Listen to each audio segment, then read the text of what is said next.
Good evening.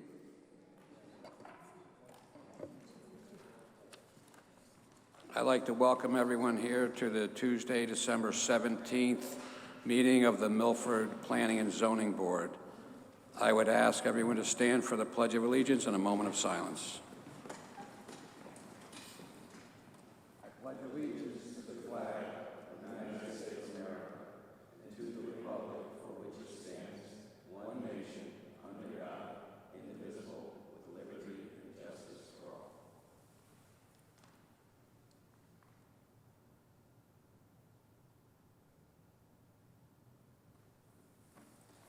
Thank you. We have roll call from the left.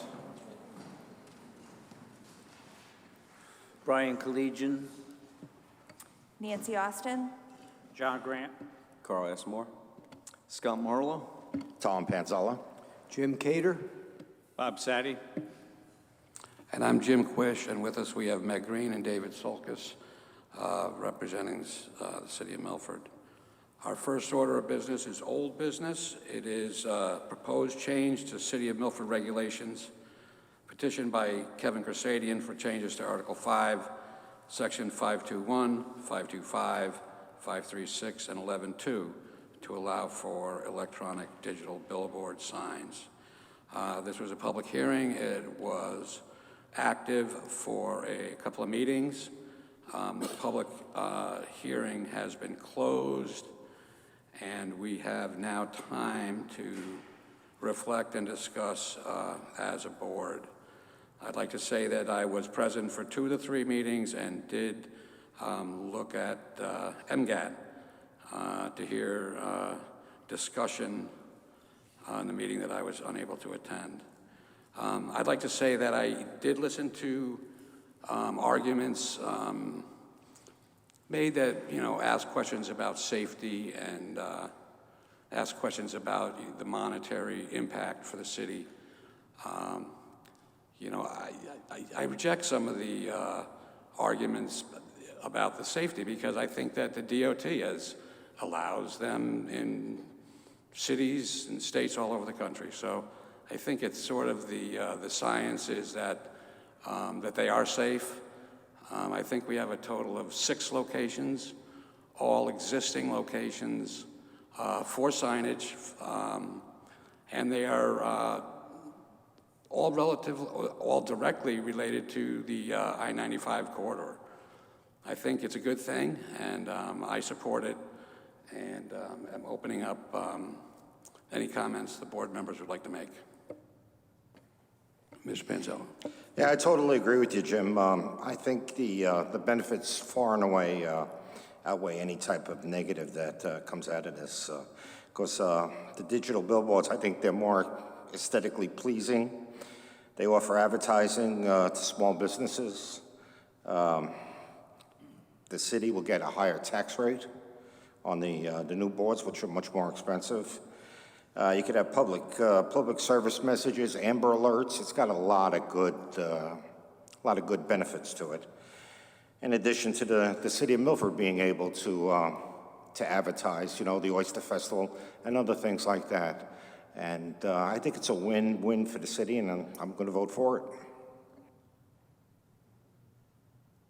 Thank you. Anyone else? Mr. Grant. I have a couple of comments. Basically, whenever a new regulation is proposed, I always go back to Article 1 of the zoning regulations, which is the purpose of zoning regulations. And I go through that section to see if that particular proposed regulation meets the criteria of what was the purpose of zoning regulations. And this one, basically, I cannot find, it doesn't do anything about protecting or promoting the public health, safety, or welfare of the community. It has nothing about preserving the existing community or neighborhoods. It doesn't promote new development. It doesn't do anything for our open space. Doesn't do anything for public facilities. There's basically no benefit to this other than maybe a little bit on the economic side as far as if a company advertises, maybe their business will grow. That's an if. The other thing is billboards are by city right now, according to my information with talking to the tax collector, their personal property is the way they're taxed. So every year the value of them goes down, the city gets less revenue from them, whereas the advertiser gains more revenue from them.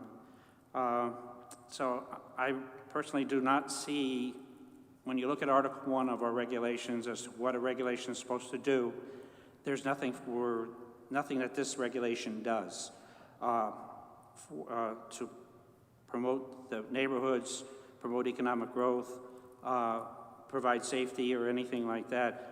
Personally, I think they're a safety hazard on I-95 because they're so bright. People's eyes are automatically drawn to them. People have a tendency to slow down. They might slow down enough to look to see what's changing. That's my take on it as far as regulation.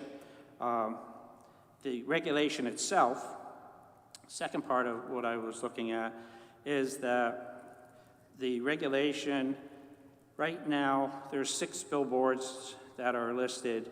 There's basically 6 or 7 zones that are listed in the proposal. And from my research, in the CDD3, the CDD5, and the IGD zones, there are no billboards. There aren't any there now. So I would say if anybody is thinking about approving this particular regulation, I would strongly suggest that those 3 zones be removed from the regulation, from the wording, and also in the existing regulation for billboards, they have to be applied for through a special zoning permit. And this regulation left out the word special. I would also suggest, besides removing those 3 zones, that the word special zoning permit be added back into the regulation. So that's my 3 cent worth. Thank you, Mr. Grant. Anyone else? Mr. Sadi. Thank you, Mr. Chair. I share many of the same concerns that Mr. Grant is talking about, so I'm not going to repeat them. But I do think that the burden is upon the movement to show the safety, and I think that it's still out here. I think that the letter from Mr. Tantella, we have a right to reject that. I think that we do. I think the studies that I've consistently been questioning counsel for the movement here don't give us an answer. I also recognize, as the chair did say, that the state of Connecticut does use them. But the point is, I think that we don't have enough information to decide that. The public input was routinely against it until the last meeting, when 3 individuals who are well-respected members of the community, but they have an interest because they have a business interest, I think 2 of the 3 were the first people that spoke in favor of that. So I think that we have a lot of other areas we need to look at. The issue of Mr. Grant bringing up, which is a concern I have also, is the property tax is not a financial benefit for the city of Milford, and I understand that the proposal is that they will give a specific amount of community time. I suggest that it really is not enough. So I have a substantial number of questions on this particular issue, and as Mr. Grant did approach in his second part, I agree fully with his comments on, I think it's 5.2.1 subsection 2, but also the length of time which is found in the new 11.2, because even the materials that were provided to us by the movement indicate the national 8-second was the amount of time. So I have some very grave concerns about this going forward, and if it goes forward, how the regulation would actually be. Thank you. Anyone else? Mr. Marlowe. I too would have to agree with Mr. Sadi and Mr. Grant. We could go back and forth about whether the safety, you have one report that says it's safe, you have another one that may contradict those. I would go back to something that I had said the other day or one of the meetings where I'm just finding it tough to understand how it isn't distractive when the very nature of advertising is to draw your attention to it. But I think besides that, I would ask, one of the things that maybe you can't, there is no regulation or whatever, but is it where we want Milford to head with digital billboards? I know Stratford and I know West Haven, but because they do doesn't mean that that's the thing that Milford should do. I just think that they are distracting. I just can't see the benefit to a digital billboard. And I may be the wrong guy to ask because I don't like billboards at all, let alone digital billboards. But I see that as they are along 95, I understand that, but also they just seem that at night when they're changing colors, it's one thing when they're a consistent, okay, there's lights on them and they're that consistent color, but when they're changing constantly, it seems like it's more of a distraction than anything else. So I won't be able to support this regulation change. Anyone else? Mr. Cater. I initially was feeling that I was going to support this, but I was very moved by the public hearing, by the people that came in. Made me go home and think a lot about it, made me think about some of my experiences. And I had two that don't support the government reports. I remember specifically driving from 95 heading towards Milford, seeing one of the signs, and it was about a concert. I was really interested. I turned towards it, and I was waiting for it to come back because it had just changed. And I was waiting, and I got through this saying, what am I doing? I'm supposed to be driving. I'm a normal person. I'm not smart. I'm not stupid. I'm just a normal guy. If I'm doing that, everybody's got to be doing it. What is the point of advertisement if you don't want people to look at it? So I'm driving. I'm looking. And it happened to me twice. So my experiences don't support that. So, I'm not real happy with the idea and the idea of the direction we're going in. Also in East Haven, I go there often, and on Route 80, I know we say this is only going to be on the corridor of 95, but I find it hard to believe it's not going to spill over into other areas. In East Haven on Route 80, I've seen at least 2 or 3 of the electronic signs. I got to say, they don't look good, and that's not what I want to see from Milford. They're smaller. Maybe it doesn't fall in the same realm of things, but I just see that's where a city could go, start having digital billboards everywhere. That's not where I think the people here want us to go. Thanks. Thank you. Mr. Moore. For me, I believe that I'm going to vote in favor of this. I believe the safety is not a concern. I would like the board to realize we are in a digital age, and to stay behind archaically, I think would be not of interest to the city of Milford. I believe the onus is on the driver if there are distractions. I believe that some of my issues with driving, this may be out of line, but specifically if have cars that go 130 miles an hour, why do we have roads or speed limits that go 65, 70? Make those cars stop, put a digital imprint in those where they only go 75. So that's why the onus is on the driver. I believe that 8-second time limit of looking up at a billboard is quite sufficient for someone to stay. If they're obeying the rules of the road, they would not have any issues upon that. So that's my take. Thank you. Thank you. Anyone else?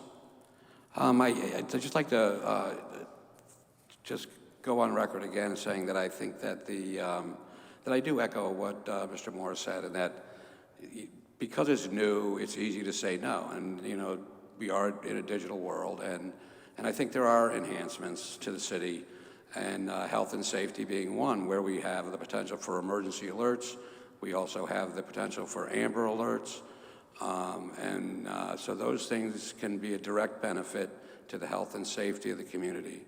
Also, we are going to have some capacity to do some messaging for Milford, whether it's the Oyster Festival any kind of a cultural event that we will be able to share in some ad space and time. And it is increased revenue. So, I mean, that's a benefit. It may not be huge, but there's a certain value to each piece of property now that will be of greater value based on the investment in the new signage, as well as, you know, potential increase in value of the land, because it's more of a moneymaker. So I think there is substantial revenue being increased. I do see some significant health and safety benefits, and I think that also, you know, part of what we do here is we want to encourage economic development. We want to protect the city at large against, you know, outrageous development, but this is not that case. We want to be business friendly. We want to encourage people to spend their money here, and I think this hits a lot of those high notes. But that being said, I will look to any other member or hear a motion.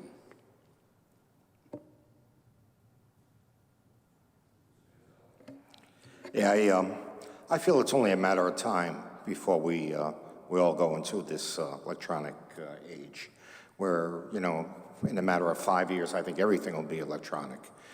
And I never really paid attention to billboards or anything, but since this came up and it came on the table, I look at them now, and I drive every day. I own a business in New Haven, and I look at them every day, and I try to, you know, and I say, I don't really see any distraction. I don't see anything. I think distraction is just, I think your telephone that you have on your car seat or whatever is more of a distraction than anything else.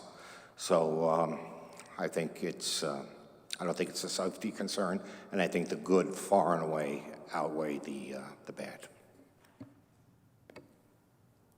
Thank you. Any other comments? Ms. Austin? I tend to agree with what Tom's saying.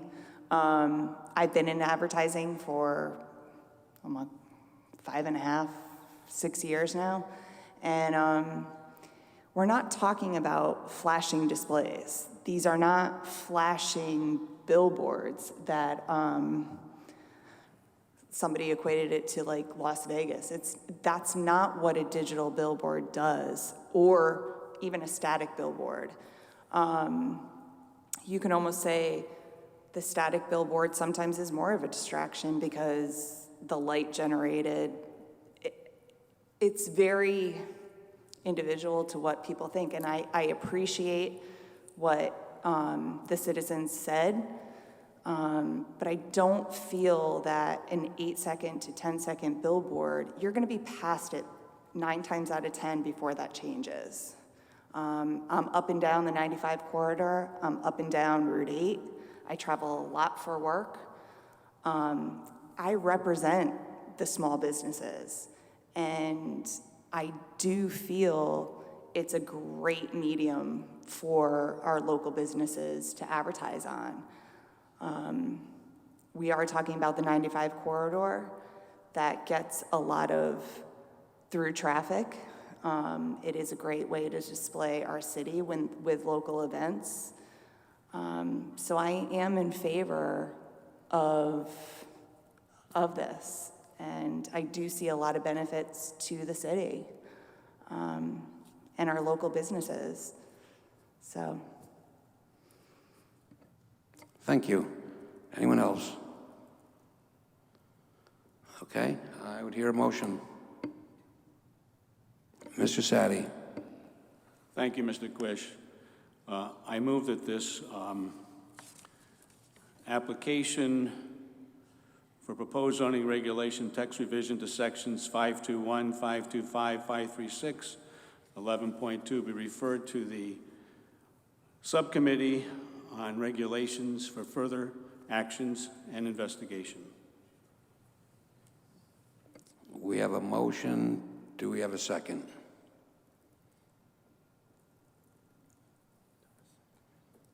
Seeing none, the motion does not move forward. I would hear another motion. Mr. Panzella.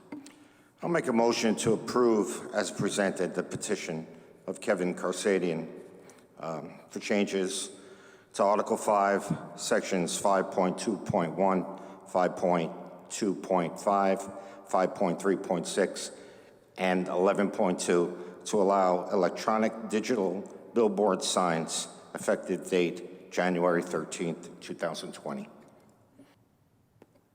I'd like to We have a motion, do we have a make second? an amendment to that? That since there are no billboards in sections CDD3, CDD5, IGD, that those particular zones be deleted from the proposal, and also the word special be placed back into where it says subject to a special zoning permit, where the word special has been deleted. I would amend my Tom, you motion okay? to that, Okay. yes. So we don't need to restate that, right, David? It's clear. So we have an amended motion. Do we have a second? Mr. Moore. Okay, we have a motion and a second. Do we have any further discussion? Mr. Sadi? Thank you. I make an additional motion to amend. This would be found on page 3 of their proposal, but involves section 11.2, specifically definition of number 1. Change the content no more frequently than every 8 seconds. Now, I don't even know if that's physically possible. I guess I'm getting a nod, so it is. So Mr. Panzella, would you further amend your motion? I'd further amend the motion for that. And Mr. Moore, would you further amend your second? Okay, we have amended motion and second. Any further discussion? Okay, all those in favor? Can we have a voice vote? May we have a voice vote? I'm in favor of the motion. With the motion. Not with the motion. In favor? Against the motion. In favor. Against the whole thing? Against the motion. With the motion. Okay, I'm just keeping track and I lost track. So who's in favor of the motion?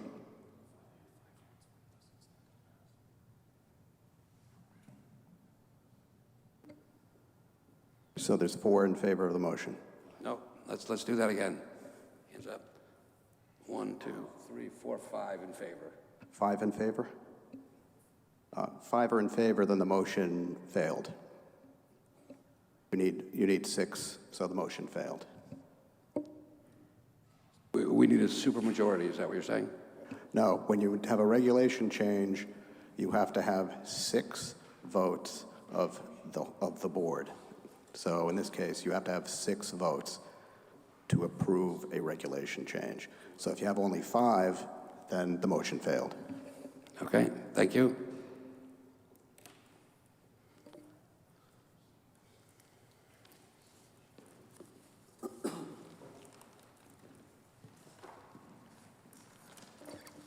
Next order of business is the 5-year capital improvement plan, referral pursuant to Connecticut General Statute Section 8-24 to approve the 5-year capital improvement plan for 2020 through 2024. David, would you speak to this, please? Every year, the capital plan for the capital budget is submitted to the board for approval. It's a planning tool.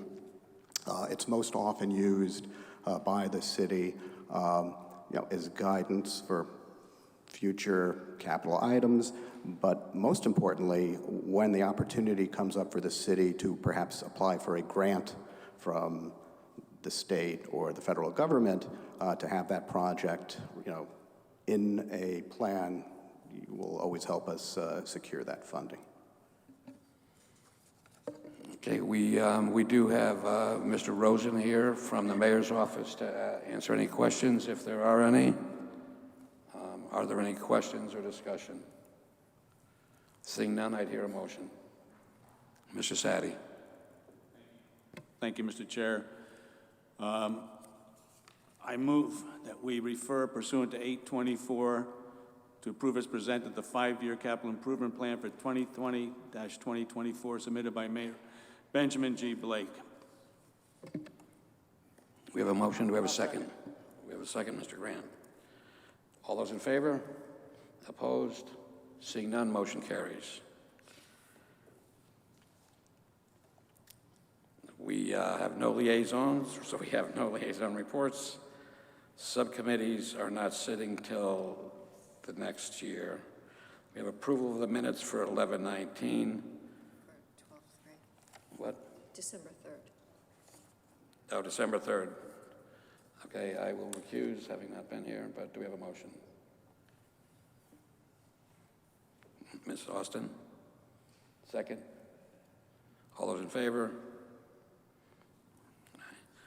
Okay, Chair's report. We do have a member of the audience who is newly elected to the Board of Aldermen and who is our liaison, Mr. Wynn Smith. We welcome you to this meeting and every other meeting if you want to come.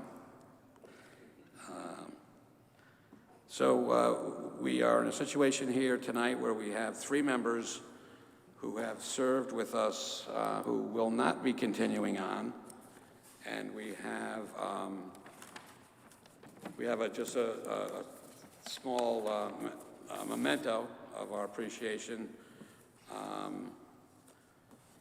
So this is a certificate of appreciation presented with deep gratitude to Planning and Zoning Board member and former chair, as well as former vice chair, Scott Marlowe. Thank you for your hard work. You have made a difference. So I would hand that to you. Pleasure, sir. Yes.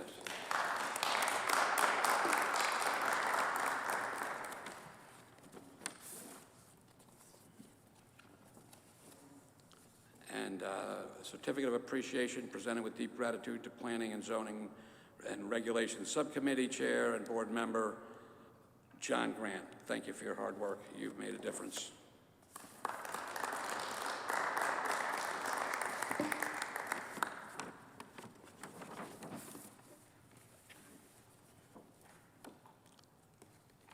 Certificate of appreciation presented with deep gratitude to our very own Planning and Zoning AV Club President, Tom Panzella. Actually, we're not going to razz you forever on zapping the whole system, but for a long time. So, presented with deep gratitude, Planning and Zoning member Tom Panzella. And I'd also like to personally say that it is the case that I wish to express my gratitude for the citizens of Milford for the good work that these folks have done. I want to also say that the board itself owes them a debt of gratitude for their hard work and my personal gratitude for everything you've done. So thank you very much. I just add that it's been a privilege to work with all of you, and I'll never forget it. Awesome. Staff report. None this evening, other than I would echo Chairman Quish's sentiments regarding the board members who are leaving. You are all a great group of people, and I'll miss working with you, and who knows, maybe one day you'll return to the board. Never know. Also, I just have to warn you all, I probably will be back, but at the podium. I would have never guessed that. But we'll look forward to it. It was always insightful comments. Anyway, thanks again, everyone, and we are adjourned for the year. We will sit a new board early next year. So I wish everyone a Merry Christmas and Happy Holidays.